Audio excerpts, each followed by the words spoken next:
عملت خطايا كثير في حياتي. Dia mengatakan saya sudah berbuat banyak dosa dan kesalahan semasa hidup saya. قال له الشيخ إذا صدقت مع الله وآمنت وتبت وأحسنت فإن الإسلام يجب ما قبله. Maka dikatakan bahwasanya kalau engkau bersungguh-sungguh bertaubat kepada Allah Ta'ala, masuk Islam dan beriman, Islam itu menghapuskan dosa-dosa yang terjadi yang sebelumnya. قال يمدد يدك ألقنك الشهادتين. Maka dikatakan ulurkan tanganmu, aku talqinkan 2 kalimat syahadat. فتغير وجه هذا الرجل الأمريكي الكبير في السن. قال انتظر أنت لحظة خليني أفهم. قالوا هي أنت لست مؤمنا بعد تريد أن أقنعك؟ قال لا أنا مقتنع بالإسلام بس أنا مصدوم. أنت متأكد أنه يمكنني أن أسلم الآن؟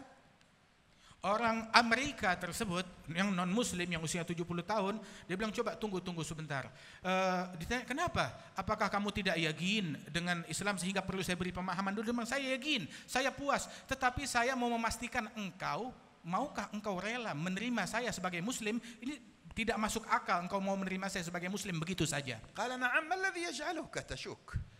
Maka dijawab oleh ustaz tersebut, iya saya siap menerima engkau sebagai muslim. Kenapa kamu meragukan? قال أنا قبل 6 أشهر جئت إلى إمام مسجد آخر وذكر له اسمه وقال له ذهبت إليه وقلت له أنا من أمريكا ولي سنوات طويلة أعمل هنا في البترول وأحببت الإسلام مما رأيت من بعض المسلمين وقرأت واقتنعت لكني ارتكبت خطايا كثير هل يمكن أن أسلم ويقبلني الله؟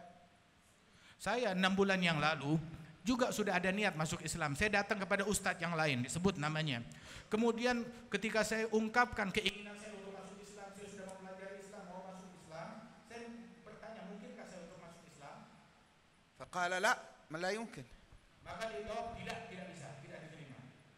فقال فلما قال لي إمام المسجد لا يمكن خلاص أنت عمرك كله ذهب في المحرمات كيف تسلم؟ خلاص قلت إذا لا أستطيع. Imam masjid tersebut mengatakan engkau sudah berpuluh-puluh tahun di dalam kekafiran, di dalam kemaksiatan, bagaimana sekarang udah mau mati baru mau masuk Islam? Saya enggak terima. ولكن كنت مسافر هذا الأسبوع وأنا معتقد أني خلاص لا يمكن أن أسلم.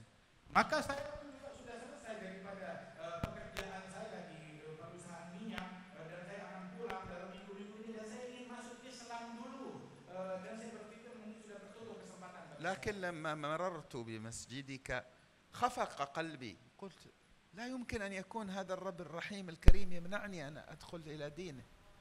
Maka ketika saya lewat di depan masjid ini, maka kembali terlintas di benak saya, tidak mungkin Tuhan yang Maha Pemberi, yang Maha Penyayang ini menolak saya dari agamanya. يحكي لي الشيخ قال لقنت الشهادتين وعلمت ما تيسر قال ثم ذهبت إلى ذلك الإمام المسجد. Syekh tersebut yang dia bilang saya talqinkan dia 2 kalimat syahadat, saya ajarkan sedikit tentang ajaran Islam, kemudian saya menghampiri ustadz yang melarang dia masuk Islam tadi. قلت له أنت جاك واحد أمريكي يريد يسلم وقلت له لا خلاص أنت عمرك 60 سنة ما عاد ينفع. Telah datang kepadamu ada seorang tua lebih dari 60 tahun orang Amerika, dia mau masuk Islam dan engkau mengatakan tidak menerima Islamnya, betul demikian? قال له أيوة. Ya betul saya lakukan itu. قالوا كيف تقول هكذا؟ Kenapa kamu melarangnya? قال 60 سنة يتمتع خمر وبنات وعلى كيفه ويريد يدخل الجنة معانا بعدين؟ 60 tahun orang tersebut dia enak-enakan minum minuman keras, berzina, melakukan kemaksiatan, terus sudah gitu dia mau masuk Islam, mau masuk surga dengan kita. أين المشكلة هنا؟ Kemudian ini ada sebuah problem. لما أقف لأحكي لكم قصصا لم أقف لمجرد أن أحكي لكم قصصا. Saya berdiri di sini bukan untuk menceritakan kisah. وقفت لنقف مع المعنى الذي في القصة. Saya di sini untuk kita merenung makna yang terkandung, pesan yang terkandung dalam kisah ini. إمام المسجد هذا لديه مصيبتان عظيمتان نسأل الله أن يتوب عليه منهما قبل أن يلقى الله. Imam Masjid Gadungan tadi, dia terkena 2 musibah, mudah-mudahan Allah Ta'ala memberikan ampunan dan taubat kepadanya sebelum hari perhitungan di hadapan Allah kelak. المصيبة الأولى أنه يرى أن المعاصي متعة حسنة وأن الطاعة حرمان.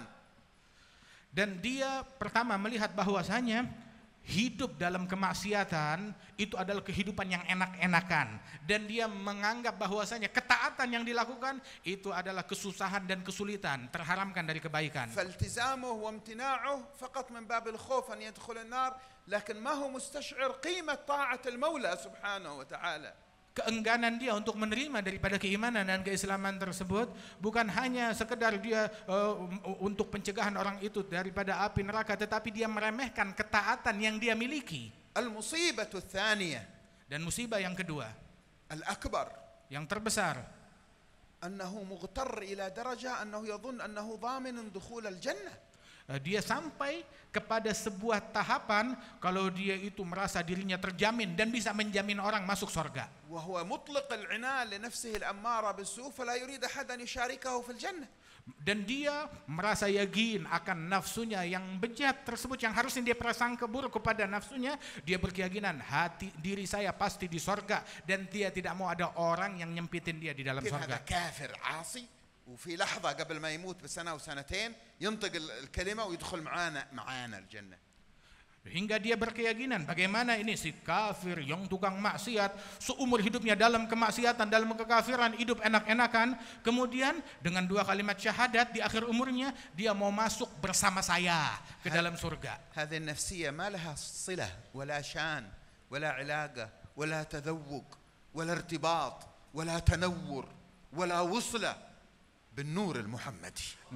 Nafsu dan perangai yang semacam ini jauh dari cahaya Nabi Muhammad SAW, tidak punya cita rasa, tidak punya hubungan dan tidak punya koneksi dengan Rasulullah SAW, menjauh dari makna dakwah. الذي قال الله تعالى له مشفقا عليه فلعلك باخع نفسك على آثارهم إن لم يؤمنوا بهذا الحديث أسفا. Yang mana Nabi Muhammad, manusia agung yang penuh rahmat, yang difirmankan oleh Allah Subhanahu wa taala, mungkin saja engkau wahai Rasulullah membuat dirimu demikian bersedih atas mereka orang-orang yang tidak mau beriman kepada Allah Subhanahu wa taala, dan Rasulullah merasa bersedih atas keengganan orang-orang tersebut untuk beriman. الذي خاطب ربه في كفار حربيين. Yang mana Allah Ta'ala berbicara kepada Nabi Muhammad dalam ayat ini tentang orang-orang kafir yang memerangi Nabi Muhammad, tetapi Rasulullah merasa kasihan dan iba kepada mereka karena tidak mau beriman. رفع يديه والدماء تسيل منه صلوات ربي وسلامه عليه عقب أحد. Di masa perang Uhud, beliau Nabi Muhammad mengangkat kedua tangannya dan darah mengalir di wajahnya Rasulullah. Dan من الرضاع حمزة بن عبد المطلب أسد الله مجندل على الأرض.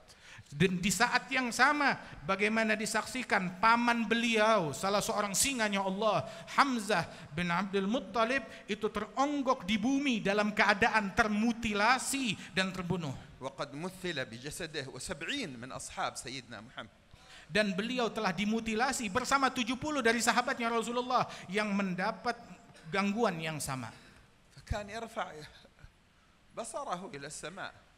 Beliau menengadahkan pandangannya ke langit dan berdoa. ويقول Dan berucap, اللهم اهد قومي فإنهم لا يعلمون. Ya Allah, beri hidayat kepada kaumku sebab mereka tidak mengetahui. تأملوا طلب لهم الهداية. Renungi, pertama Rasulullah meminta hidayat dari Allah untuk mereka وليس الهلاك. dan tidak meminta kebinasaan untuk orang-orang tersebut. ونسبهم إليه فلم يقطع رحمهم قومه الكفار المحاربون. Dan Rasul tetap tidak memutus hubungan mereka dan tetap menisbatkan mereka sebagai kaumnya, tidak dinafikan. وأراد التماس العذر لهم فإنهم لا يعلمون. Dan Rasulullah mencarikan uzur dan alasan dan alibi atas kejahatan mereka dengan ucapan sesungguhnya mereka tidak mengetahui, kata Rasulullah. هذه رحمته بكافر حربي. Ini rahmatnya kepada orang kafir yang memerangi, تعبد بمقاتلته وقد قاتله. yang mana dengan memerangi mereka orang-orang tersebut kita bentuk pengabdian kita kepada Allah. خرج وجاهد وقاتل. Mereka berjuang daripada kaum muslimin dan berjihad. لكن مقتضى إقامة الشرع في ظاهره بالذب عن الحمى لا يطوي المعنى الأصل في القلب وهو الرحمة وإرادة الهداية والخير. Namun apa yang dilakukan oleh beliau tidak bergeser dari misi sejati beliau adalah rahmat dan kasih sayang dan keinginan agar hidayat masuk ke dalam hati semua orang. انظروا الفارق. Lihat perbedaannya. بين شخص هو في مسجد مكيف ويأخذ راتب ومرتاح ولا يريد أن يدخل إنسان إلى الإسلام لأنه يتوهم أن الجنة هو خلاص سيدخلها ولأنه يحسده على أنه ارتكب معاصي وتمتع بالمعاصي. Lihat perbedaan antara Nabi Muhammad dalam dakwah dan sikapnya dengan seseorang yang dia menikmati duduk menjadi imam mengajar di masjid dengan gajinya dan tidak menginginkan orang lain masuk ke dalam agama Islam tersebut, menganggap dirinya masuk surga, enggak mau ada orang lain yang menyempitkan surga هذا bersamanya. إمام المسجد حافظ القرآن. Padahal imam tersebut hafal Quran درس dan mempelajari syariat وقرأ كتب dan baca banyak kitab ويخطب فوق المنبر dan berkhutbah di atas mimbar. ويسألوه الناس عن أمور الدين Dan orang-orang banyak bertanya tentang perkara ويعرف agama, الحلال والحرام. tahu yang halal yang haram. لكن كل هذا لم يكفي لتنقية قلبه. Tapi ini semua masih belum cukup untuk membersihkan hatinya dari kotoran. لأنه أهمل تزكية نفسه. Sebab dia menelantarkan kebersihan hati. أهمل الأخلاق Dia والتربية. menelantarkan akhlak dan tarbiyah. لم يدرك أن الدين كله قد أقيم في مفهوم البعثة على تتميم مكارم الأخلاق. إنما حصر بعثت لأتمم مكارم الأخلاق. Dia belum faham dan belum mengerti, belum peka bahwasanya agama keseluruhannya diutus, dibawa oleh Nabi Muhammad SAW liutammima makarimul akhlak, untuk menyempurnakan perangai dan budi pekerti yang luhur. كيف إنما أنت بعثت للتوحيد في الأصل. Artinya di sini sesungguhnya hanya untuk itu saja. Bukankah Rasul diutus untuk tauhid? بعث لإخراج الناس من الظلمات إلى النور يا سيدي يا رسول الله. Dan juga bukankah Rasulullah diutus selain untuk itu juga mengeluarkan manusia dari kegelapan menuju cahaya? بعث لتبين لهم أحكام الله سبحانه Dan وتعالى. engkau ya Rasulullah diutus untuk memberikan penjelasan tentang hukum-hukum Allah kepada بعث dunia. لتدعوهم إلى الله. Untuk berdakwah ngajak manusia kepada Allah. بعث لتقيم شرع الله في الأرض. Untuk mendirikan syariat Allah di muka bumi. لكن قبل الأرض في القلوب. Tetapi sebelum di muka bumi mendirikan syariat Allah di dalam hati, jiwa dan sanubari. فما لك تقول إنما بعث لأتمم مكارم الأخلاق. Apa makna daripada ucapanmu bahwasanya sesungguhnya aku diutus oleh Allah Subhanahu wa taala hanya untuk memberikan kesempurnaan akhlak? قالوا لأن الأخلاق بها يستقيم أمر التوحيد. Sebab dengan makarimul akhlak, dengan perangai yang indah yang luhur tersebut, perkara tauhid bisa tegak dengan semestinya, dan juga perkara syariat. أمر الدعوة. Dan perkara dakwah dengan akhlak. أمر إقامة شرع الله. Begitu juga di dalam mendirikan syariat Allah dengan akhlak. إذا فقدت الأخلاق كل هذه يحصل فيها خلل، يحصل فيها نقص. Apabila akhlak absen dalam itu semua, maka semua tersebut akan menjadi cacat. كم من واحد ارتد عن الدين والعياذ بالله، وهذا ليس عذر لكن هذا واقع. كم واحد ارتد عن الدين بسبب سوء خلق من متدين تعامل معه.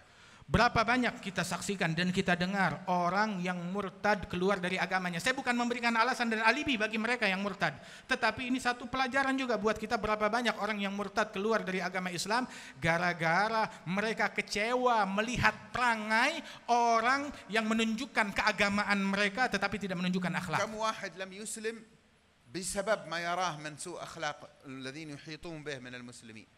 Dan berapa banyak orang yang menunda keislaman mereka, padahal mereka tertarik mau masuk Islam, tetapi tertunda keislaman mereka gara-gara melihat perangai buruk di oknum-oknum muslimin yang ada.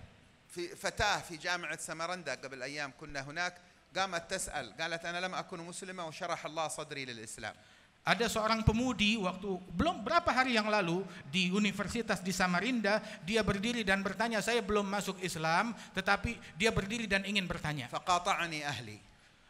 Maka ketika saya ketika akan masuk Islam, saya diputus hubungan oleh keluarga saya. وتبرأ مني والدي. Dan mereka pun lepas tangan, tidak mau mengurus saya lagi. وقالوا لا تقنعينا لا تكلمينا هذا الإسلام دين سوء وعنف وما في أخلاق ما ترين كيف يتصرف المسلمين الذين نراهم. Dan mereka, keluarga mereka yang melarang dia masuk Islam mengatakan ini Islam agama yang bejat, agama yang mengajarkan keburukan akhlak, agama yang kasar, yang tidak baik, yang perangainya buruk. فبدون مكارم الأخلاق لا يستقر صرح التوحيد ولا الشريعة ولا الدين ولا الدعوة. Tanpa aplikasi daripada akhlak dan perangai yang bagus kita diaplikasikan dan dijalankan, maka tidak akan menjadi mulus penegakan tauhid ataupun dakwah ataupun syariat. ومن عظيم كمالات مكارم أخلاقه أنه لم يقل إنما بعثت لأؤسس مكارم الأخلاق. Dan di antara kesempurnaan budi Rasulullah Sallallahu Alaihi Wasallam, beliau tidak mengatakan sesungguhnya aku hanya diutus untuk membina, membuat pembinaan ataupun membuat sebuah aturan yang memudahkan, memuluskan makarimul akhlak. قال لأتمم. Tetapi bukan hanya sekedar menanamkan, tetapi menyempurnakan ucapan Rasulullah. كأنه يقول كان الناس عندها أخلاق قبل أن أبعث. Dan beliau artinya menyatakan bahwasanya sebelum saya orang-orang menjalankan akhlak budi pekerti ada, kata Rasulullah. وجئت لأتممها لهم.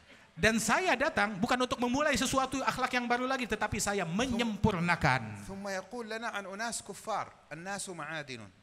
Kemudian Rasulullah menyebutkan tentang orang-orang kafir. Rasul mengatakan bahwasanya manusia tersebut mereka bagaikan tambang-tambang. فخيارهم في الجاهلية خيارهم في الإسلام إذا فقهوا وصفهم بالخيار خيارهم هم كفار. Bahwasanya mereka itu memiliki produk-produk dan perangai-perangai yang sudah tertanam di dalam pribadi mereka, dan orang-orang yang terbaik di antara mereka di zaman jahiliyah mereka adalah orang-orang yang terbaik di dalam Islam. Artinya Rasul tetap menamakan banyak orang-orang baik di zaman jahiliyah. كيف يتلقى كلامك؟ بعض حتى المنتمين للعلم سيبج في وجهك لن يقبل العبارة هذه منك. كل سيدك قالها صلوات ربي وسلامه عليه. Yani hal yang semacam ini, ucapan ini kalau diucapkan bahwasanya belum tentu mereka bisa menerimanya. Hatta orang-orang yang di zaman kita pun belum tentu bagaimana mereka kafir, akan tetapi mereka adalah orang-orang pilihan dan mulia. Bahkan di zaman jahiliyah ketika masuk Islam mereka juga orang mulia juga. ومن مكارم الأخلاق التي بدونها ما كان لهذا الصرح أن يوجد الذي نحن فيه. من مكارم الأخلاق التي بدونها ما كان إندونيسيا ستكون مسلمة اليوم. Dan tanpa perangai dan akhlak budi pekerti yang luhur, Indonesia tidak akan menjadi negeri terbesar dengan jumlah muslimin terbanyak. ما كان عليه الأولياء التسعة رضي الله عنهم وأرضاهم. Dan sesungguhnya para wali-wali songo mereka menyebarkan Islam dan sukses dengan akhlak mereka yang luhur. ما كانوا يتقنون الأندونيسية. Mereka bukan orang yang pandai berorasi bahasa Indonesia. ولم يكن دائما لديهم واحد مثل حبيب جندان يترجم بسرعة وبسهولة هكذا. Dan di zaman dulu mereka nggak ada penterjemah seperti kita yang menerjemahkan ceramah mereka. لكن تعرفون ماذا كان ترجمانهم؟ Tapi tahukah apa dan siapa yang menerjemahkan mereka? قلوب ملؤها المحبة والرحمة لجميع خلق الله. Mereka adalah hati yang menampung kasih sayang dan rahmat dan cinta kepada semua makhluk Allah. وأخلاق في التعامل أبهرت الناس. Dan akhlak di dalam bermuamalah yang membuat manusia terkagum-kagum melihat akhlak mereka. وأنوار كسيت بما قد استقر في القلوب. Dan cahaya yang merasuki di dalam hati mereka dan hati orang-orang yang dekat dan menyaksikannya. وألسن استقامت على قوله صلى الله على قوله سبحانه وتعالى وقولوا وقولوا لمن؟ للناس ولا بس للمسلمين؟ للناس ولا بس لأهل مذهبنا؟ للناس أو لأهل طريقتنا بس؟ للناس ولا حتى داخل طريقتنا لأهل مجموعة ذولا ولا مجموعة ذولاك؟ وقولوا للناس حسنا هذا دين سيدنا محمد. Dan mereka para pendakwah sejati tersebut, mereka memiliki lidah dan lisan yang terbina dengan wahyu dan firman Allah Subhanahu wa taala yang menyatakan qulu linnas, ucapkanlah kepada siapa? Kepada manusia.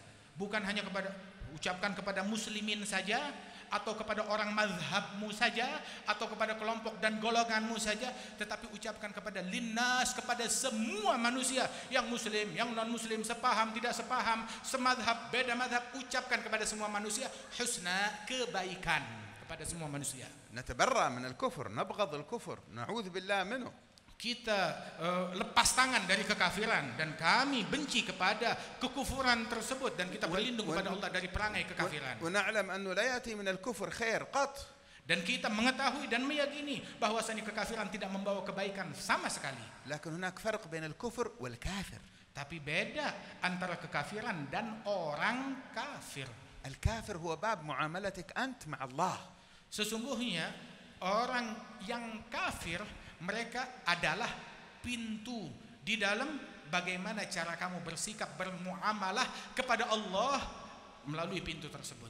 اسمعوا الكلمة هذه. Dengar baik-baik dan fahami kalimat ini. لكن فهموها سواء. Tapi pahami yang benar, jangan salah faham. ما تكون ولا تقربوا الصلاة. Jangan kita cuma mengambil sepotong wala taqrabus shalah, jangan kamu mendekati salat dari ayat Allah. الكافر باب من أبواب وصولك إلى الله، واسطة للوصول إلى الله. Jadi di dalam Al-Quran itu ada memang ayat jangan mendekati sholat cuma sepotong, tetapi ada lanjutannya wa antum sukara, ketika kamu mabuk. Ya ini fahami dengan sempurna, dengan lengkap. Mereka orang kafir adalah pintu bagaimana kita bermuamalat kepada Allah Subhanahu wa taala, bermuamalat kepada Allah melalui pintu itu.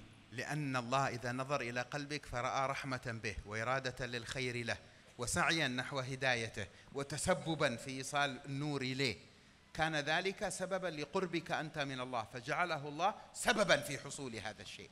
Sebab apabila Allah Subhanahu wa taala melihat di dalam hatimu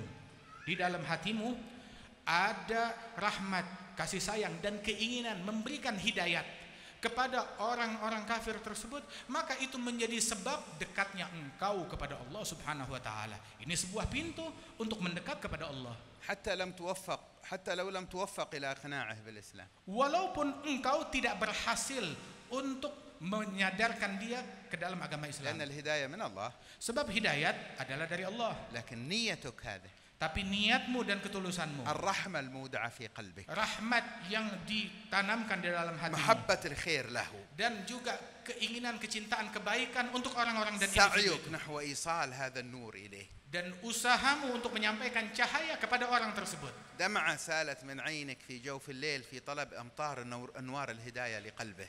Dan tangisan air matamu di tengah malam di dalam mengemis hidayat Allah untuk mereka. هذا واسطة لك لتصل إلى الله. Ini merupakan perantara bagimu untuk sampai dan mendekat kepada Allah. بهذا انتشر الإسلام في هذا البلد. Dengan hal ini menyebar agama Islam di barat dan di timur. من لدن الأولياء 9 جيلا بعد جيل بعد جيل إلى من أدركناهم في الزيارات الأولى لأندونيسيا. حبيب محمد بن علي الحبشي رحمه الله، والحبيب محمد بن عمر ملخيلة، والحبيب عمر بن هود هنا في جاكرتا، وغيرهم في الحبيب أنيس بن الحبيب علوي بن علي الحبشي. من رأيناهم رأينا فيهم هذه الأنوار.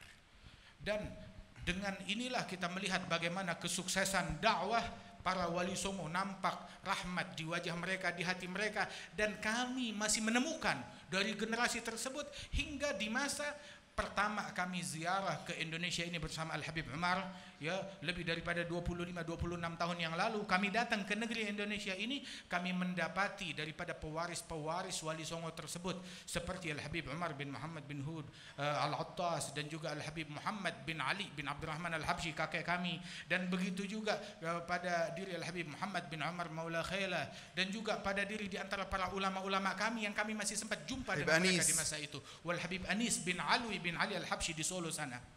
وغيرهم. Dan banyak lagi selain mereka yang nampak cahaya di wajahnya. رأينا فيهم هذا المعنى، رأينا في صمتهم معنى الرحمة بالخلق Kami قبل lihat كلامهم. sebelum, bukan dari ucapan mereka, tetapi dari raut wajah mereka penuh dengan rahmat yang meluap kepada semua makhluk. يأتي المسيحي والصيني والهندوسي والأشكال لا عند الحبيب عمر بن هود، يرحب بهم، يأخذ بخواطرهم، يتلطف بهم، يدعو لهم. أعداد منهم تسلم، تدخل تقول لا إله إلا الله. لو من البداية قال لا كذا وكذا ما كانت الناس عرفت الدين. Bagaimana kita mendengar bahwasanya Al-Habib Umar bin Hud datang kepada beliau, yang non muslim, yang Kristen ataupun dari agama manapun datang kepada beliau, bahkan yang beretnis Tionghoa atau siapapun datang kepada beliau, dan mereka masuk ke dalam agama Islam dan diterima semuanya oleh beliau. Seandainya sejak awal beliau menolak, tidak mau menerima keislaman mereka, maka nggak ada orang yang mau masuk Islam kalau kita berburuk akhlak. Habib Muhammad bin Ali bin Abdurrahman Al-Habshi. الحبيب محمد بن علي بن عبد الرحمن الحبشي كويتا. كان نتذاكر مع جندان، الحبيب جندان يقول قال بعض الذين كانوا يخالفونه الرأي يأتون إليه في مجلسه فيعطيهم الفرصة في المجلس الكبير المجمع في الدرس الذي يقام، يعطيهم الفرصة يقومون يتكلمون. Barusan juga kami berbincang-bincang tentang Al-Habib Muhammad bin Ali bin Abdurrahman Al-Habsyi, beberapa daripada pendakwa yang benci kepada beliau, memusuhi beliau, datang kebetulan ke tempatnya Al-Habib Muhammad bin Ali Al-Habsyi dan diberikan peluang oleh Al-Habib Muhammad bin Ali untuk ceramah. فيقوم هذا الذي يقول أعطاه الفرصة يتكلم في مجلسه بل على الرغم من المخالفة فيهاجم الحبيب محمد بن علي بالميكروفون. Tersebut diberikan kesempatan oleh Al-Habib Muhammad bin Ali yang mana beda pendapat mereka, dan orang tersebut malah memaki-maki di atas mimbar terhadap Al-Habib Muhammad bin Ali Al-Habsyi. يعني ما عاد في حياء حتى أحيانا الإنسان ما يستشعره في Kadang منبره وأمام ويهاجمه. Kadang orang itu absen rasa malu dari jiwa orang tersebut. Di mimbarnya Al-Habib Muhammad diberikan kesempatan dengan akhlak, malah memaki-maki. لكن الحبيب محمد بن علي يستشعر معنى لأتمم مكارم الأخلاق. Tetapi Al-Habib Muhammad bin Ali, beliau terlintas selalu dalam benaknya, dalam perilakunya, makna makarimil akhlak, menyempurnakan perangai budi pekerti yang sempurna. يلتمس العذر لبشريات هؤلاء.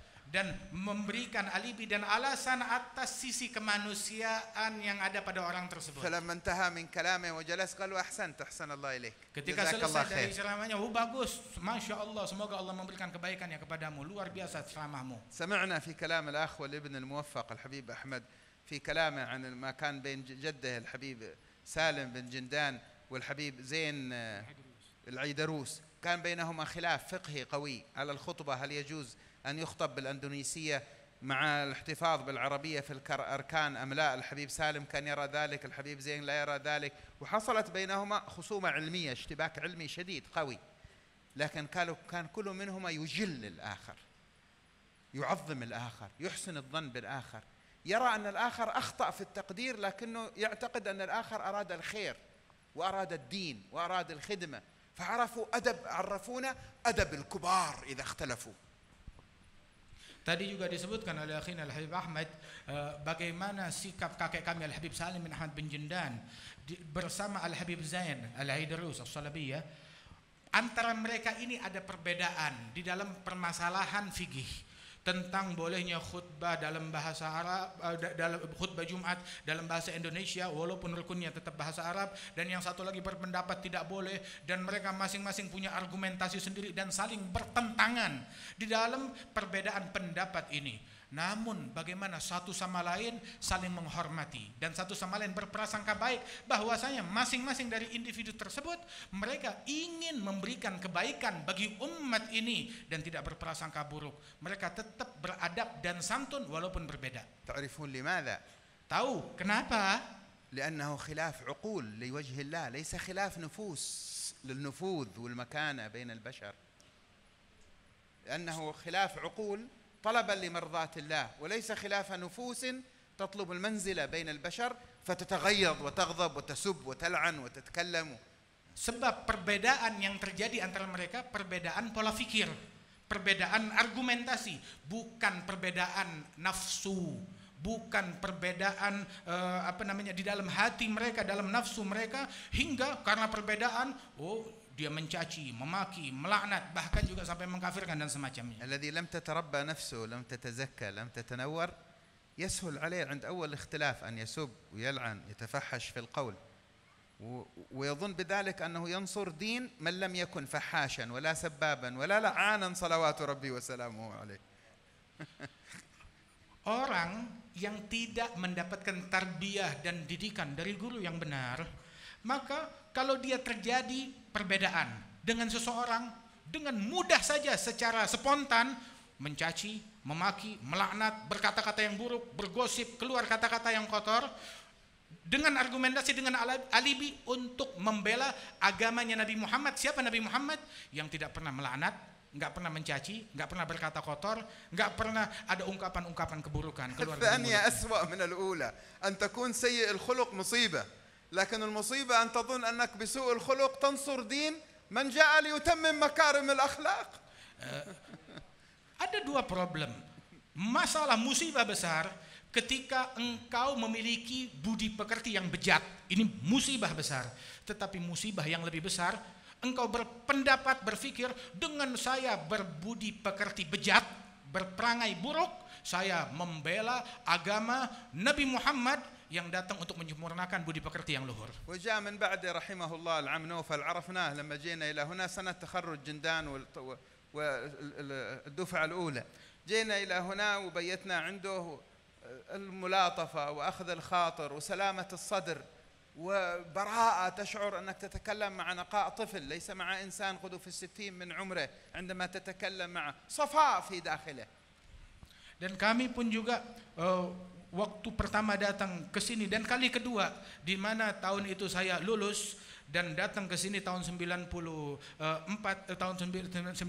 bersama Al-Habib Umar, kedatangan beliau yang kedua, berjumpa dengan Al-Walid Al-Habib Naufal, dan kami menemukan akhlak dan kebersihan hati yang murni bagaikan hati seorang anak-anak yang tidak mengenal kebencian dan kedengkian kepada sesama, dan saya merasakan hal yang demikian. أيام حوله تقترب الآن، يقول لي جندان الله يبارك فيه، قال في آخر أيامه كان يقول خلونا نروح عند فلان وعند فلان ممن كانوا يتكلمون عليه ويسيئون إليه، قال نحن نقول له هذول يسيئون إليه، قال لا تدخلوا بيني وبين ربي، هذه معاملتي مع الله.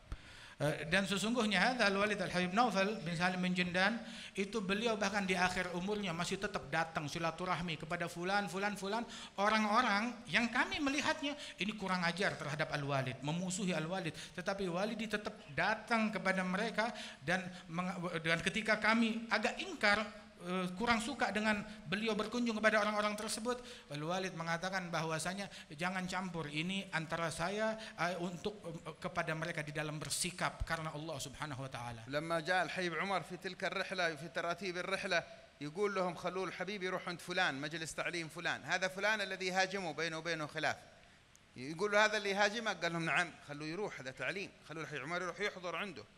Bahkan juga tatkala Al-Habib Umar datang ke sini di kali kedua tahun 98 tersebut, ayah kami Al-Habib Naufal berkata kepada kami, aturkan jadwal agar Al-Habib Umar bisa datang ke majelisnya fulan, ke madrasahnya fulan yang berbeda pendapat dan memusuhi engkau. Dibilang iya, biar Habib Umar hadir dan datang ziarah kepada dia. هذه لوامع عندما تكون في القلب تطوي البشريات الأخرى بالنور الذي فيها. Ini adalah pancaran cahaya yang ketika memancar di dalam hati hilang daripada sisi nafsu dan kemanusiaan seseorang. فالله الله يا إخواني، نحن في خاتمة المجلس، الله الله، وموسم المولد الشريف الآن يوشك مع الربيع الثاني يمر، وإن كان الوقت كله فرح بالحبيب، لكن الله الله، مكارم أخلاق سيدنا محمد.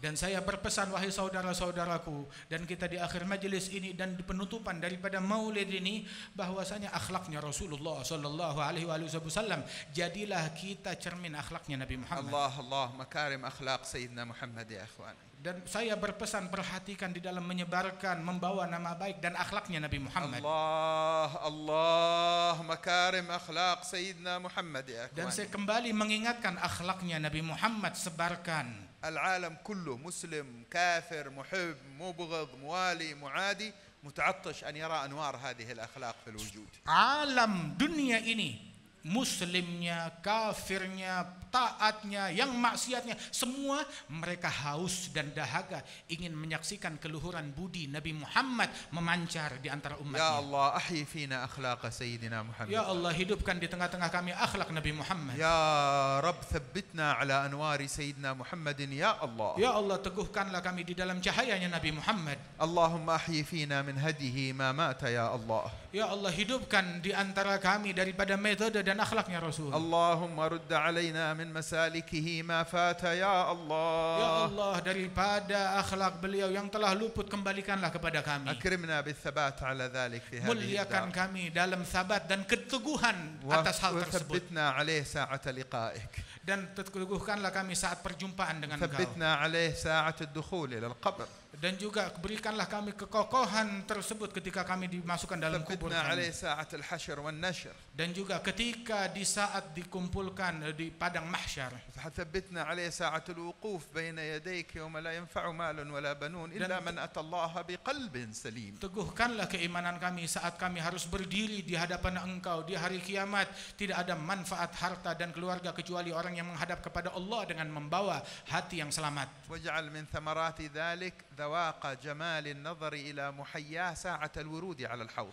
Dan jadikan buah daripada itu semua dengan engkau izinkan mata kami memandang wajah Rasulullah sallallahu alaihi wasallam di saat beliau datang di telaganya. أكرمنا بمبسمه الشريف. Muliakan kami melihat senyumannya Rasulullah di tempat itu. واسقنا من يده شربة هنية. Dan minumkanlah kami dari air telaga itu dengan telapak tangan Nabi Muhammad. نذوق بها لذة الشرب من اليد قبل لذة الماء الذي Hingga يشرب. kami merasakan lezatnya minum dari tangan sebelum kelezatan air. وأدخلنا معه الجنة. Dan masukkanlah kami bersamanya dalam surga. معه يا رب. Bersamanya ya Allah. معه يا الله. Bersamanya ya Allah. معه يا الله. Bersama Nabi Muhammad ya Allah. وإلى جواره في الفردوس الأعلى يا الله. Jadikan kami bertetanggaan dengan beliau di surgamu yang tertinggi ya Allah. وساعة النظر إلى وجهك الكريم. Dan izinkanlah kami untuk menatap kepada wajahmu ya Allah. اللهم ارزقنا لذة النظر إلى وجهك الكريم بعيني سيدنا محمد. Ya Allah, berikanlah, anugerahkanlah kepada kami kelezatan memandang kepada wajahmu yang mulia melalui pandangan matanya Nabi Muhammad. اللهم ارزقنا لذة النظر إلى وجهك الكريم بعيني سيدنا محمد يا الله. Anugerahkanlah kepada kami kelezatan memandang kepada wajahmu yang mulia dengan bola mata Nabi Muhammad yang agung ya Allah. اللهم ارزقنا لذة النظر إلى وجهك الكريم بعيني سيدنا محمد صلى الله عليه وآله وسلم يا الله. Anugerahkanlah kepada kami kelezatan memandang kepada wajahmu yang mulia melalui bola matanya Nabi Muhammad sallallahu alaihi wasallam ya Allah. اللهم احفظ إندونيسيا وأهلها. Ya Allah, jagalah Indonesia dan para penghuninya. ادفع عنهم السوء ظاهره وباطنه. Dan jauhkan keburukan dari negeri ini yang zahir dan batin. والفتن والمكايد وأهلها. Dan juga jauhkan kami dari keburukan dan orang-orang yang buruk. وألف بين القلوب. Dan persatukan antara hati penduduknya بركة الحبيب المحبوب. dengan keberkahan Nabi Muhammad yang kau cintai. ونسألك اللهم فرجا لشامنا ويمننا. Ya Allah, berikan pertolonganmu untuk negeri Syam kami dan Yaman kami. فرج اللهم عن العراق وعن ليبيا. Berikan pertolonganmu bagi muslimin yang ada di Irak ataupun di Libya. فرج اللهم عن الصومال وعن أفريقيا الوسطى وعن أفغانستان وعن بورما وعن أهل لا إله إلا الله Dan في كل مكان. pertolonganmu ya Allah untuk mereka yang berada di Somalia ataupun di Afrika Tengah ataupun di Afghanistan ataupun mereka yang berada di Burma dan di seluruh negeri-negeri kaum muslimin para ahli la ilaha illallah. واحفظ الحرمين الشريفين وخلص أولى القبلتين. Ya Allah, berikan penjagaanmu kepada Al-Haramain Syarifain dan juga penjagaanmu kepada Al-Qiblatain Masjidil Aqsa pula.